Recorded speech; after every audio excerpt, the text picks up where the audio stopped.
Welcome to Blueprints Unsealed, a series of reflections and thought depicting the life and times of society's most influential people, ideas, and culture. All things must come to an end. It is an inevitable part of life. The ending of one cycle signifies the beginning of something new, a strange phenomenon that is not fully understood. In fact, seldomly can you observe this process. You only see the change that takes shape after the process has concluded. However, while change is vital for the population at large, it tends to be detrimental to the status quo. In the animal kingdom, the path to leadership usually entails a public demonstration of physically defeating the old king, while simultaneously bruising his ego in the eyes of his dominions. A cruel fate, but a necessary provision to ensure the survival of the species. Ironically, it seems that our society is ruled by outdated ideas and flawed logic. Competition is an illusion. Since childhood, we have been taught to compete, whether it be in sports or academics. As we get older, we compete for jobs and we are pitted against our coworkers. We are encouraged not to share salary information with each other, and it's a common practice to promote the best employee of the month. These strategies are employed under the guise that it promotes a healthy and highly proficient working environment. However, this leads to a stressful and toxic environment where workers feel overworked and underappreciated. Also, this turns out to be bad for business, with high turnover and low morale. In fact, where business leaders aim to pit employee against employee, they follow a different strategy when it comes to their managers. For starters, managers tend to share salary information with each other because it gives them key information to use when they are negotiating for higher wages. In school, studies have shown that students that study in groups tend to do better on exams and academics overall. Research has also shown that students working together are much more happier and exhibits less signs of stress.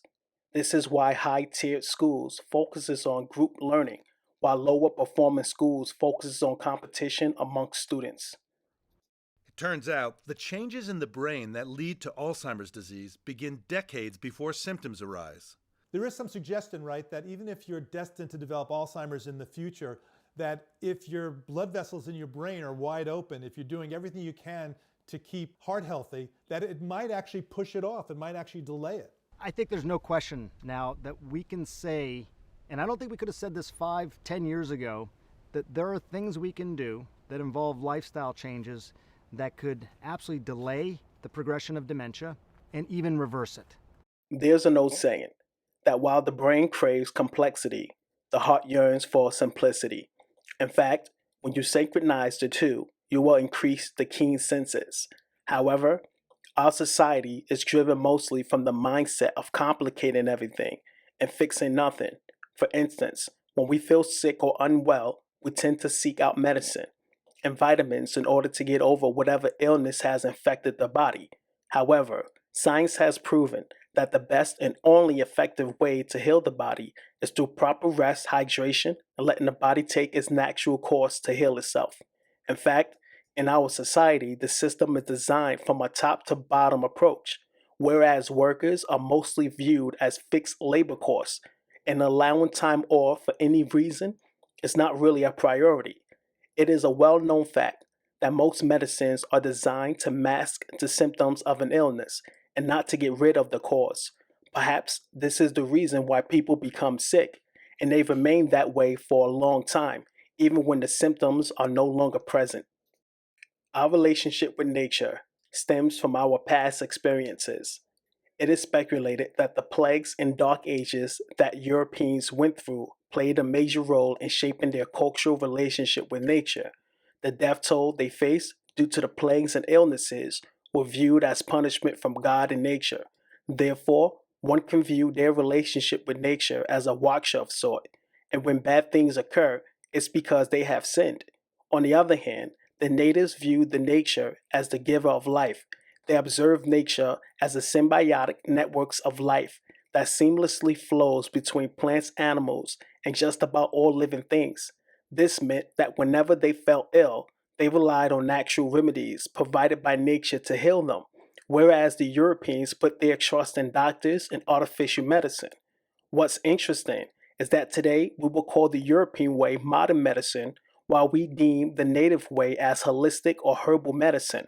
Unfortunately, the common belief is that modern medicine is the superior method, while the holistic approach is viewed as pseudoscience, even though evidence suggests that herbal medicine is highly effective and way less expensive.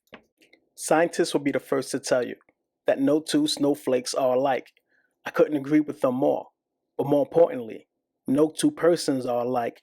Therefore, does it make sense that we approach almost everything from a top down strategy? Schools attempt to teach students in the exact same way. Doctors suggest the same treatment for different patients, and scientists continue to use antiquated models to answer new questions about new discoveries. Perhaps it's time to rethink this top down approach because it's not working. If we continue to use a centralized approach to combat problems, perhaps it makes more sense for leaders to allow for a distributive approach of problem solving, whereas the leaders will watch and learn from the most effective approaches to dealing with issues. Then those methods could be modeled and distributed accordingly. Perhaps then we will begin to see some real progress. Sometimes we take for granted just how precious life is. And although there are many things stacked against us and threatens our very existence, it's important to know that nature conspires to sustain life. Therefore, we owe it to ourselves to make the best of it. Besides, we are only here for a short while. I know it sounds cliche, but in this world, you must always follow your heart, no matter if others agree with you or not.